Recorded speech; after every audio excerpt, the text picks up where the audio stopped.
Details చూద్దాం. Liquor scam లో దోచుకున్న నగదు వివరాలను ఎంపీ మిథున్ రెడ్డి బయటపెట్టారా? ఎప్పటిలాగానే తెలియదు, గుర్తులేదు అనే సమాధానమే చెప్పారా? సిట్ విచారణలో మిథున్ రెడ్డి కొత్తగా చెప్పిందేంటి?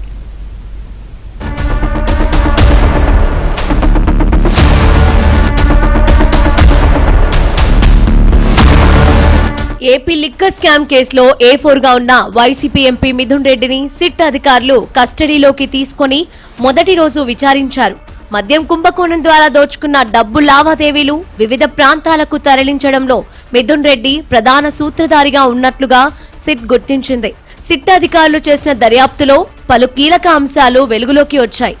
వీటిపై ఆధారాలను ఎదురుపెట్టి మిథున్ రెడ్డిని వివిధ రూపాలుగా ప్రశ్నించినట్లు తెలుస్తోంది. కోర్టు ఆదేశాలతో రాజమండ్రి సెంట్రల్ జైలులో ఉన్న మిథున్ రెడ్డిని కస్టడీలోకి తీసుకున్న సిట్ విజయవాడ ప్రభుత్వ ఆసుపత్రిలో వైద్య పరీక్షలు చేసి సాయంత్రం 4 గంటల వరకు విచారించారు.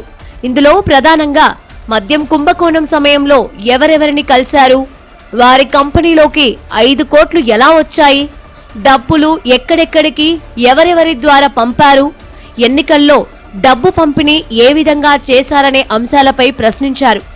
దీనికి కొన్నింటికి సమాధానాలు చెప్పిన మిథున్ రెడ్డి మరికొన్ని ప్రశ్నలకు తనకు తెలియదని, గుర్తులేదని చెప్పినట్లు సమాచారం. తొలి రోజు విచారణ అనంతరం మిథున్ రెడ్డికి వైద్య పరీక్షలు నిర్వహించి రాజమండ్రి సెంట్రల్ జైలులో అప్పగించారు.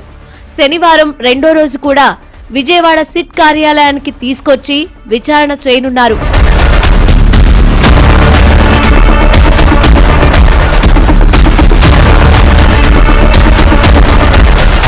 మిథున్ రెడ్డిని గతంలో ఓసారి విచారణకు పిలిచి ప్రశ్నించారు. అరెస్టు చేసిన తర్వాత కస్టడీకి తీసుకోలేదు. అయితే సిట్ ఇటీవలే పలువురిని అదుపులోకి తీసుకొని విచారణ చేయడం, వివిధ ప్రాంతాలలో సోదాలు చేయడంతో కేసు దర్యాప్తులో మిథున్ రెడ్డి పాత్ర ప్రముఖంగా ఉన్నట్లు సిట్ గుర్తించింది.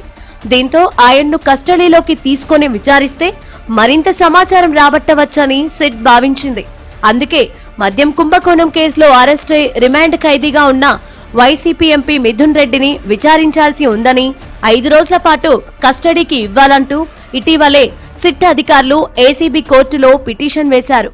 దీనిపై విచారణ చేసిన న్యాయాధికారి 2 రోజుల పాటు అంటే శుక్రవారం, శనివారం విచారణకు ఆదేశాలిచ్చింది. లిక్కర్ స్కామ్ కేసులో మిథున్ రెడ్డి ప్రధాన కుట్రదారుడిగా స్పెషల్ ఇన్వెస్టిగేషన్ టీం చెబుతోంది. మిథున్ రెడ్డి లిక్కర్ పాలసీ మార్పులు, షెల్ కంపెనీల ద్వారా లంచాల సేకరణ వంటి కీలక పాత్రలు పోషించారని సిట్ రిమాండ్ రిపోర్టులో పేర్కొన్నారు.